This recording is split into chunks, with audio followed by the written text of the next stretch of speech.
Hello दोस्तों, आपका Vasudev speech channel में स्वागत है। यहाँ पर श्रीमद् भगवद गीता यथारूप को जो श्रीमद् ऐसी भक्ति वेदांत स्वामी प्रभुपाद द्वारा सरल भाषा में बहुत अच्छे से लिखी है। इसे हम अपने चैनल पर आपको सरल शब्दों में पढ़ाए और सुनाया जाएगा।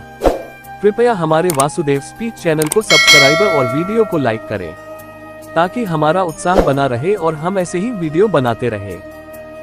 एक श्लोक एक। धृतराष्ट्र ने कहा, हे संजय, धर्म भूमि कुरुक्षेत्र में युद्ध की इच्छा से एकत्र हुए मेरे तथा पांडु के पुत्रों ने क्या किया है। अध्याय 1 श्लोक 2।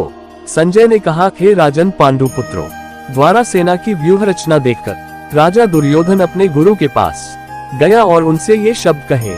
अध्याय 1 श्लोक 3। है आचार्य, पांडु पुत्रों की विशाल सेना को देखें जिसे आपके बुद्धिमान शिष्य द्रुपद के पुत्र ने अपने कौशल से व्यवस्थित किया है। अध्याय 1 श्लोक 4। इस सेना में भीम तथा अर्जुन के समान युद्ध करने वाले अनेक वीर धनुर्धर हैं, यथा महारथी युयुधान, विराट तथा द्रुपद। अध्याय 1 श्लोक 5।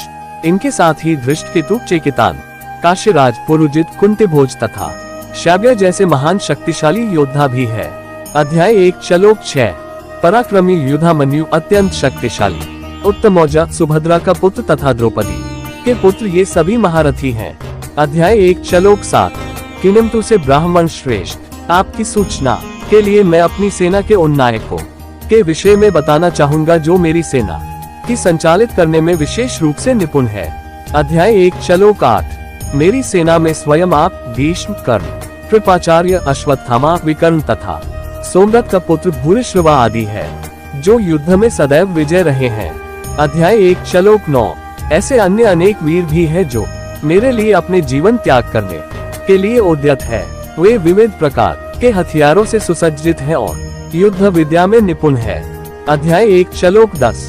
हमारी शक्ति अपरिमेय है और हम सब पितामह द्वारा भली भांति संरक्षित है, जबकि पांडवों की शक्ति भीम द्वारा भली भांति संरक्षित होकर भी सीमित है। अध्याय 1 श्लोक 11। अतः सैन्य व्यूह में अपने अपने मोर्चों पर खड़े रहकर आप सभी भीष्म पितामह को पूरी सहायता दें। अध्याय 1 श्लोक 12। तब कुरुवंश के वयोवृद्ध परम प्रतापी एवं बूढ़ पितामह ने सिंह गर्जना की सी ध्वनि करने वाले अपने शंख को उच्च स्वर से बजाया, जिससे दुर्योधन को हर्ष हुआ। अध्याय 1 श्लोक 13। तत्पश्चात शंख, निगादे, बिगुल, तुरही तथा सीन सहसा एक साथ बज उठे। वह संवेद स्वर अत्यंत कोलाहलपूर्ण था। अध्याय 1 श्लोक 14। दूसरी ओर से श्वेत भूमों द्वारा खींचे जाने वाले विशाल रथ पर आसीन कृष्ण तथा अर्जुन ने अपने अपने दिव्य शंख बजाए। अध्याय 1 श्लोक 15। भगवान कृष्ण ने अपना पांचजन्य शंख बजाया, अर्जुन ने देवदत्त शंख तथा अतिभोजी एवं अति मानवीय कार्य करने वाले भीम ने पौंड्र नामक भयंकर शंख बजाया। अध्याय 1 श्लोक 16, श्लोक 17, श्लोक 18। हे राजन, कुंती पुत्र राजा युधिष्ठिर ने अपना अनंत विजय नामक शंख बजाया तथा नकुल और सहदेव ने सुघोष एवं मुनिपुष्पक शंख बजाए। महान धनुर्धर काशीराज, परम योद्धा शिखंडी, धृष्टद्युम्न, विराट, अजेय, सात्यकी, द्रुपद, द्रौपदी के पुत्र तथा सुभद्रा के महाबाहु पुत्र आदि ने अपने अपने शंख बजाए। अध्याय 1 श्लोक 19। इन विभिन्न शंखों की ध्वनि कोलाहलपूर्ण बन गई, जो आकाश तथा पृथ्वी को शब्दायमान करती हुई जिस राष्ट्र के पुत्रों के हृदय को विदीर्ण करने लगे।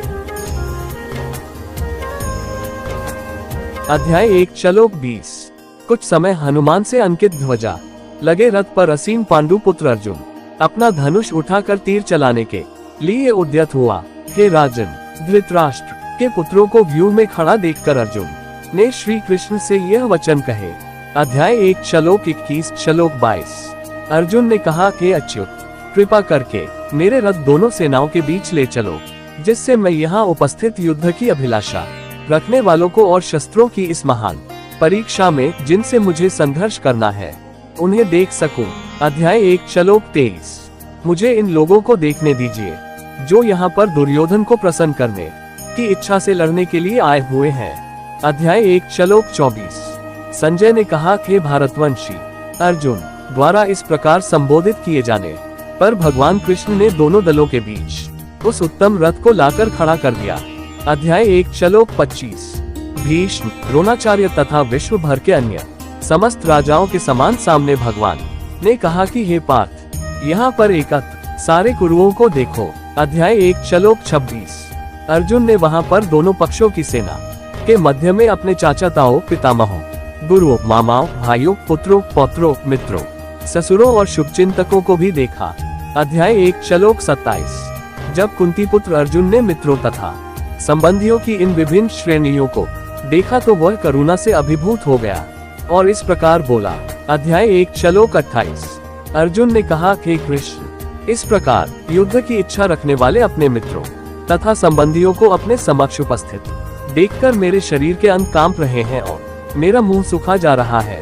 अध्याय 1 श्लोक 29। मेरा सारा शरीर कांप रहा है, मेरे रोंगटे खड़े हो रहे हैं, मेरा गांडीव धनुष मेरे हाथ से सरक रहा है और मेरी त्वचा जल रही है।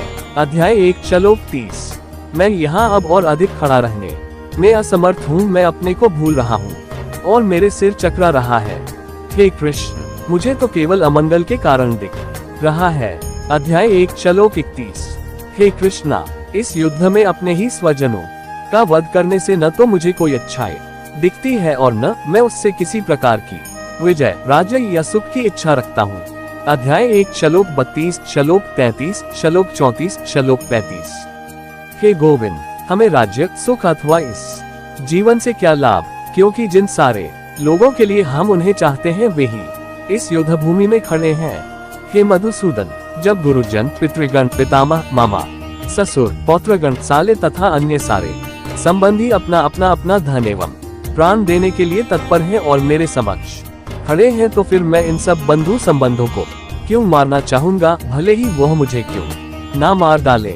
हे जीवों के पालक, मैं सबों से लड़ने को तैयार नहीं, भले ही बदले में मुझे तीनों लोग क्यों ना मिलते हो। इस पृथ्वी की तो बात ही छोड़ दे, भला धृतराष्ट्र के पुत्रों को मारकर हमें कौन सी प्रसन्नता मिलेगी। अध्याय 1 श्लोक 36।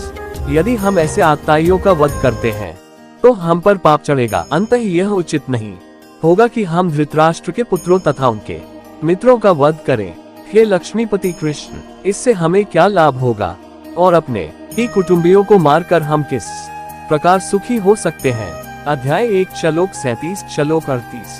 हे जनार्दन, यद्यपि लोभ से अभिभूत चित्त वाले ये लोग अपने परिवार को मारने या अपने मित्रों से द्रोह करने में कोई दोष नहीं देखते, किंतु हम लोग जो परिवार के विनष्ट करने में अपराध देख सकते हैं, ऐसे पाप कर्मों में क्यों प्रवृत्त हो। अध्याय 1 श्लोक 39।